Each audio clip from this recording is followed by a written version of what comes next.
Hi ಎಲ್ರಿಗೂ ನಮಸ್ಕಾರ. Welcome back to my YouTube channel. Guys, ಎಲ್ಲರೂ ಹೇಗಿದ್ದೀರಾ? ಐ ಹೋಪ್ ಎಲ್ಲರೂ ಚೆನ್ನಾಗಿದ್ದೀರಾ ಅಂದ್ಕೊಂಡಿದ್ದೀನಿ. ನಾನು ಇವತ್ತು ಬೆಳಿಗ್ಗೆನೇ ನಂಗೊಂದು ಸ್ವಲ್ಪ ಕೆಮ್ಮಿದೆ, ಅದರಿಂದ ಮೆಣಸಿನ ಸಾರು ಮಾಡೋಣ ಅಂದ್ಕೊಂಡೆ. ಆ ಸಿಂಪಲ್ ರೆಸಿಪಿನ ನಿಮ್ಮ ಹತ್ರನೂ ಶೇರ್ ಮಾಡೋಣ ಅಂತ ಲಾಗ್ ಮಾಡ್ತಾಯಿದ್ದೀನಿ. ಇದು ಒಂದು 10 ನಿಮಿಷದಲ್ಲೆಲ್ಲ ಆಗಿಬಿಡುತ್ತೆ ಗೈಸ್. ತುಂಬಾ ಈಸಿ, ತುಂಬ ಚೆನ್ನಾಗಿ ಇರುತ್ತೆ. ಇನ್ನೂ ಯಾರು ನನ್ನ ಚಾನಲ್ನ ಸಬ್ಸ್ಕ್ರೈಬ್ ಮಾಡಿಲ್ಲ, ದಯವಿಟ್ಟು ಸಬ್ಸ್ಕ್ರೈಬ್ ಮಾಡ್ಕೊಂಡು ಸಪೋರ್ಟ್ ಮಾಡಿ. ನಿಮ್ಮ ಫ್ಯಾಮಿಲಿ ಫ್ರೆಂಡ್ಸ್ಗೂ ಶೇರ್ ಮಾಡಿ. ಆಲ್ರೆಡಿ ಯಾರು ಸಬ್ಸ್ಕ್ರೈಬ್ ಮಾಡ್ಕೊಂಡು ನೋಡ್ತಾ ಇದ್ದೀರಾ ಅವರೆಲ್ಲರಿಗೂ ತುಂಬ ಥ್ಯಾಂಕ್ ಯು ಗೈಸ್. ನಿಮ್ಮ ಸಪೋರ್ಟ್ ಹೀಗೆ ಇರಲಿ. ನೆಕ್ಸ್ಟು ಮೆಣಸಿನ ಸಾರು ತುಂಬಾ ಈಸಿ ಗೈಸ್. ಈ ರೆಸಿಪಿ ಒಂದು 10 ನಿಮಿಷದಲ್ಲೇ ಮಾಡ್ಕೋಬೋದು. ಫಸ್ಟು ಏನಪ್ಪ ಅಂದರೆ ಬೆಳ್ಳುಳ್ಳಿನ ಬಿಡಿಸಿ ಇಟ್ಕೋತಾ ಇದ್ದೀನಿ. ಫಸ್ಟು ಎಲ್ಲ ರೆಡಿ ಮಾಡಿಕೊಂಡು ಒಟ್ಟಿಗೆ ತೋರಿಸ್ತೀನಿ. ಫಸ್ಟು ಒಗ್ಗರಣೆಗೆ ಅಂತೇಳಿ ಗೈಸ್, ಒಂದು ಸಣ್ಣ ಟೊಮೊಟೊ ದಪ್ಪದಿದ್ದರೆ ಅದರಲ್ಲೇ ಅರ್ಧ ಒಗ್ಗರಣೆಗೆ ಅಂತಿಟ್ಟು ಅರ್ಧ ಖಾರಕ್ಕೆ ಹಾಕ್ಕೋಬೇಕು. ಬೆಳ್ಳುಳ್ಳಿನ ಜಜ್ಜಿ ಇಟ್ಕೊಳ್ಳಿ, ಕರಿಬೇವು ಸೊಪ್ಪು, ಒಣಮೆಣ್ಸಿನ್ಕಾಯಿ, ಸಾಸಿವೆ ಅದನ್ನು ಇದರಲ್ಲಿ ಇಟ್ಟಿಲ್ಲ, ಆಮೇಲೆ ಆ್ಯಡ್ ಮಾಡ್ಕೋತೀನಿ ಗೈಸ್. ಇಷ್ಟನ್ನ ಒಗ್ಗರಣೆಗೆ ಇಟ್ಕೋಬೇಕು.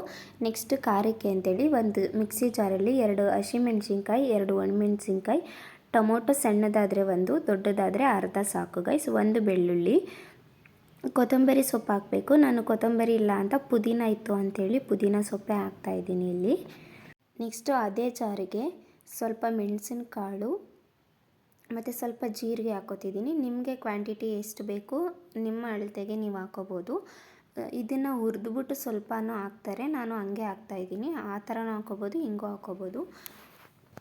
ಸ್ವಲ್ಪ ಸಾಸಿವೆ ಮತ್ತು ಜೀರಿಗೆನ ಹಾಕಿ ರುಬ್ಬಿಟ್ಕೋಬೇಕು. ರುಬ್ಬಿ ಈ ಥರ ಪೇಸ್ಟ್ ಮಾಡಿ ಇಟ್ಕೋಬೇಕು. ಇದಕ್ಕೆ ಅರಿಶಿನ ಹಾಕಬೇಕಿತ್ತು ಗೈಸ್, ನಾನು ಮರ್ತಿದ್ದೀನಿ. ರುಬ್ಬವಾಗಲೇ ಒಂದು ಸ್ವಲ್ಪ ಅರಿಶಿನ ಪುಡಿ ಹಾಕೋಬೋದು, ನಾನು ಆಮೇಲೆ ಹಾಕ್ತೀನಿ.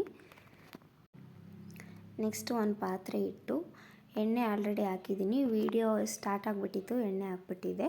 ನೆಕ್ಸ್ಟು ಒಗ್ಗರಣೆಗೆ ಅಂತೇಳಿ ಸಾಸಿವೆ ಮತ್ತು ಒಗ್ಗರಣೆಗೆ ಅಂತೇಳಿ ಒಂದು ಸ್ವಲ್ಪ ಐಟಮ್ ಇಟ್ಟಿದ್ನಲ್ಲ ಅದನ್ನೆಲ್ಲ ಹಾಕೋಬೇಕು. ಕರಿಬೇವು, ಬೆಳ್ಳುಳ್ಳಿ, ಒಣಮೆಣ್ಸಿನ್ಕಾಯಿ, ಅರ್ಧ ಟೊಮೊಟೊ,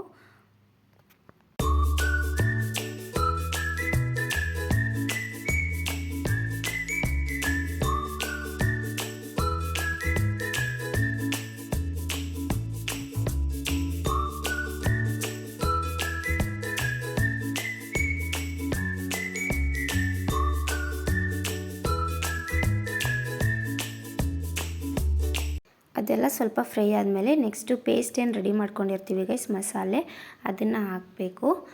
ಈ ಫ್ಲೇವರ್ ಒಂಥರ ಪಾನಿಪುರಿದು ಪಾನಿ ಇರುತ್ತಲ್ಲ ಗೈಸ್, ಆ ಥರ ಫ್ಲೇವರ್ ಇರುತ್ತೆ, ತುಂಬಾ ಚೆನ್ನಾಗಿರುತ್ತೆ. ಕೆಮ್ಮು, ನೆಗಡಿ, ಶೀತ ಇರೋರಿಗೆ ಇದನ್ನು ಮಾಡ್ಕೊಂಡು ತಿಂದರೆ ನಿಜವಾಗ್ಲೂ ತುಂಬ ಚೆನ್ನಾಗಿ ಅನಿಸುತ್ತೆ, ತುಂಬಾ ಟೇಸ್ಟಿಯಾಗಿರುತ್ತೆ. ನಾನು ಅರಿಶಿನ ಪುಡಿನ ಅಲ್ಲಿ ರುಬ್ಬುವಾಗ ಹಾಕೊಳ್ಳಿಲ್ಲ ಅಂತ ಇಲ್ಲಿ ಹಾಕೋತಿದ್ದೀನಿ, ಒಂದು ಸ್ವಲ್ಪ ಹಾಕೋಬೋದು. ಇದಕ್ಕೆ ಅಚ್ಕಾರದ ಪುಡಿ ಅಥವಾ ಸಾಂಬಾರು ಪುಡಿನ ನೀವು ಸ್ಕಿಪ್ ಮಾಡ್ಬೋದು, ಇಲ್ಲ ಒಂದು ಸ್ವಲ್ಪ ಹಾಕೋಬೋದು. ನಾನು ಒಂದು ಸ್ವಲ್ಪ ಹಾಕೋತಿದ್ದೀನಿ, ನೀವು ಬೇಡ ಅಂದರೆ ಸ್ಕಿಪ್ ಮಾಡ್ಬೋದು. 2 ಥರನೂ ಚೆನ್ನಾಗಿರುತ್ತೆ ಗೈಸ್. ಹಾಕಿದ್ರೂ ಚೆನ್ನಾಗಿರುತ್ತೆ, ಹಾಕಿಲ್ಲ ಅಂದ್ರೂ ಚೆನ್ನಾಗಿರುತ್ತೆ. ನೆಕ್ಸ್ಟು ಮಸಾಲೆ ಎಲ್ಲ ಹಾಕಾದ್ಮೇಲೆ ಕ್ವಾಂಟಿಟಿ ನೋಡಿಕೊಂಡು ಒಂದು ಸ್ವಲ್ಪ ನೀರು ಹಾಕೋಬೇಕು. ನೀರನ್ನ ಗೈಸ್ ತುಂಬ ಗಟ್ಟಿನೂ ಮಾಡ್ಕೋಬಾರ್ದು, ತುಂಬ ತೆಳ್ಳಗೂ ಮಾಡ್ಕೋಬಾರ್ದು.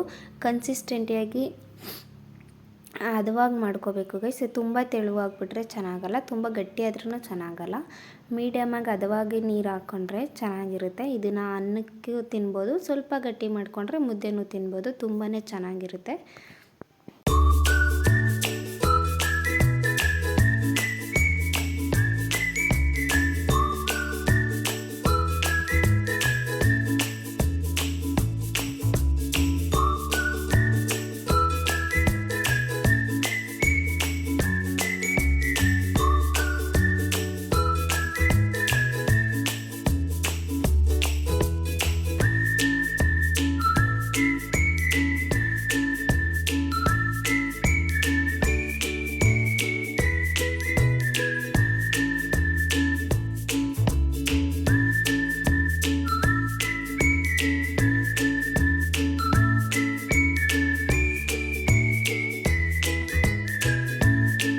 ಸಾಂಬಾರೆಲ್ಲ ನೀಟಾಗಿ ಕುದಿ ಬಂದಮೇಲೆ ಲಾಸ್ಟಲ್ಲಿ ಒಂದು ಸ್ವಲ್ಪ ಉಪ್ಪು ಹಾಕ್ಕೊಂಡು ನಮಗೆ ಎಷ್ಟು ರುಚಿಗೆ ಬೇಕೋ ಅಷ್ಟು ಕನ್ಸಿಸ್ಟೆಂಟಿಯಾಗಿ ನೀಟಾಗಿ ಬೇಯಿಸ್ಕೊಂಡ್ರೆ ಮುಗೀತು ಗೈಸ್. ಇಷ್ಟೇ ಮೆಣಸು ಮತ್ತು ಜೀರಿಗೆ ಸಾಂಬಾರು, ತುಂಬಾ ಚೆನ್ನಾಗಿರುತ್ತೆ ಗೈಸ್. ನೀವು ಒಂದು ಸಲ ಖಂಡಿತ ಟ್ರೈ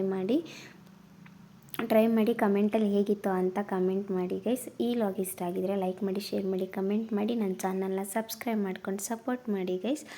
ಮತ್ತೊಂದು ಕುಕ್ಕಿಂಗ್ ವ್ಲಾಗಲ್ಲಿ ಸಿಗ್ತೀನಿ. Thank you so much.